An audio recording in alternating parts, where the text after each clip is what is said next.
Bonjour à tous et bienvenue sur la chaîne de Fouine. Ah, il est fort le Tyson Fury. Franchement, il est très fort. Très malin, très subtil, très fourbasse. L'image qu'il a montrée depuis le début de sa carrière, eh ben, finalement, elle est restée fidèle à elle-même. Tyson Fury, vous le savez, il a subi 2 revers consécutifs contre Usyk.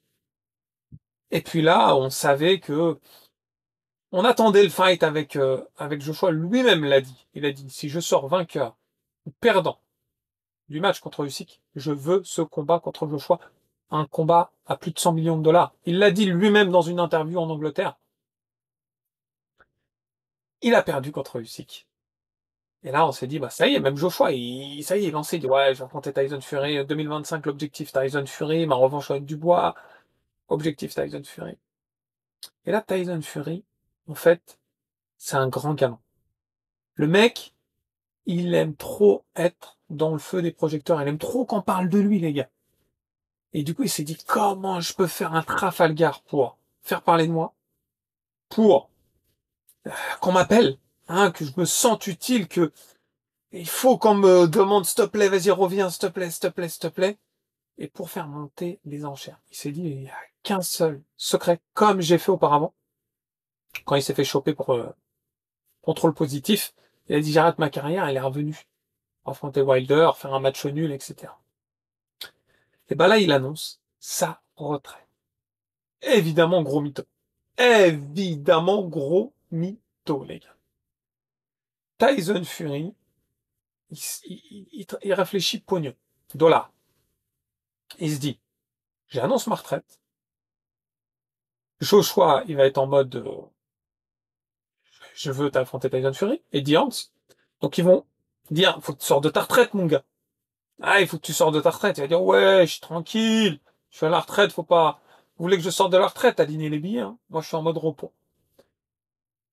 C'est un malin parce que, regardez, récemment, il y a le Turquie qui a mis en avant un peu tous les combats qu'il souhaitait voir. Et il a dit Anthony Joshua, Tyson Fury. Donc il le sait, Tyson Fury. Il le sait, il veut le pognon. Et pour lui, c'est la stratégie idéale. Il s'en fout de son image. Il s'en fout que les gens disent que c'est un charlot. Il s'en fout que les gens qui disent que c'est une grande gueule. Il parle tout le temps. Il est partout. Dès qu'il y a un combat, on le voit, il est là, il vient, il prend le micro, il interviewe, en racontant de la grosse merde. Franchement, j'ai de plus en plus de mal avec ce boxeur. Déjà, qu'à la base, j'étais pas fan du boxeur. Pas fan du protagoniste, hein, de ce qui dégage, ce qui ressort de lui, hein, son aura, elle est malsaine. J'ai déjà dit. Et là, franchement, ce Trafalgar. En fait, j'espère, au fond de moi, que Eddie Hearns et Anthony Joshua vont dire, bah, tant pis, t'as pris ta retraite, allez, vamos, on fera pas ce combat. Et on va vers une autre trajectoire, on va tenter la revanche avec Dubois, ou on va essayer de choper la ceinture auprès d'un autre, hein. À voir. J'aimerais trop qu'ils fassent ça. Mais en fait, on sait que ça va pas se passer comme ça, parce qu'ils se disent Tyson Fury, c'est 100 millions, chacun. Peut-être même plus. Turquie va aligner les billets. Il va vouloir sortir Tyson Fury de la retraite, etc. Donc, aussi, Joshua et Ernst, ils veulent le pognon. En plus, pour Joshua, je l'ai déjà expliqué, mais Tyson Fury, c'est un combat, on va dire, où il n'y a pas un gros puncher en face de Joshua. Donc, Joshua il va pouvoir s'exprimer un peu davantage. Franchement, stratégiquement parlant, c'est pas débile venant de Tyson Fury. Mais par contre, ça le caractérise tellement. Cette attitude de vouloir toujours se mettre en lumière. Il veut qu'on parle de lui. Il veut encore plus de pognon que les autres. Quand Joshua l'a perdu contre Dubois, il était dégoûté, le gars. Il a vu les pognons, l'argent s'évaporer. Il était dégoûté. Donc maintenant, il se dit, j'ai loupé pas mal, faut que j'en récupère encore plus. Franchement, impossible qu'il prenne sa retraite comme ça. Impossible. On le sait tous, en fait. Voilà. Il va revenir et contre Joshua pour un gros pacte. Ou éventuellement revenir quand, si Usyk laisse tomber la ceinture, si Dubois il perd contre Parker et se dire bah moi je veux bien affronter Parker pour redevenir champion du monde et après me barrer avoir le titre. Il cherche un moyen de patienter pour avoir la plus grosse somme possible ou un titre. Il est dans la recherche permanente de la gloire, du succès et du pognon. Vous allez vous dire, mais Fouini, il faut pas se leurrer, ils le sont tous. C'est vrai, mais ils le sont tous de manière naturelle. C'est-à-dire, ils continuent leur chemin. Lui, c'est toujours des Trafalgar, toujours. Limite, toujours il veut se montrer, etc. C'est, franchement, on dirait un gamin, en fait. Tyson Fury, on dirait un gamin, les gars. Il a presque, il a 35, 36 ans. On dirait un gamin. Moi, je pense que on veut tous ce combat Anthony Joshua, Tyson Fury. Tous! Voilà. Mais cette stratégie de Tyson Fury, il va pas sortir de sa retraite dans 3 mois. Il l'annonce, il va peut-être s'entretenir, il sait qu'il va vouloir revenir, il calcule, mais il y a 2 alternatives. Soit Joshua va se lancer tout de suite dans les négociations, et voilà, ce qui serait un peu étonnant.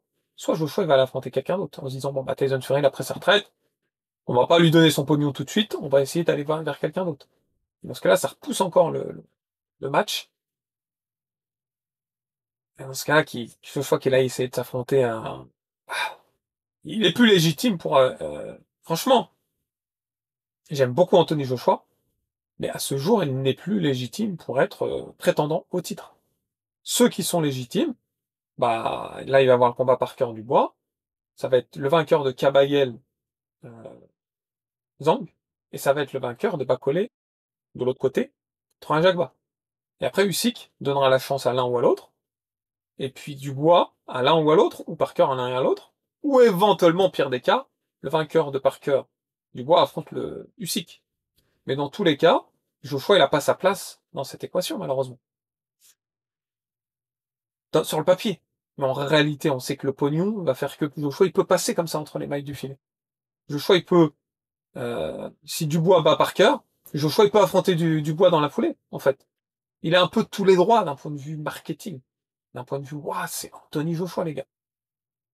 Mais sur le papier, ceux qui sont légitimes, ce sont les autres, les gars. Donc, Tyson Fury, il rentre plus non plus dans l'équation, normalement. Logiquement, ce qu'on attendait, c'est Tyson Fury Joshua, on va dire les boxeurs qui ont fait rêver, mais maintenant qui s'affrontent, et laisser les autres se départager. Mais Tyson Fury, il a toujours cette volonté de dire moi je, de se mettre en lumière, de se mettre en avant. Et franchement, c'est fatigant. Extrêmement fatigant. Les amis, on attend la suite. Le feuilleton. On est dans une série, on est dans Sunset Beach, là, les gars. On attend la suite du feuilleton. Évidemment, je vous tiens informé. J'espère que vous avez passé un bon moment en ma compagnie. Si c'est le cas, n'oubliez pas le pouce qui fait plaisir, puis c'est pas déjà fait, de vous abonner à la chaîne. Dans tous les cas, les amis, je vous dis à très vite. Ciao, ciao.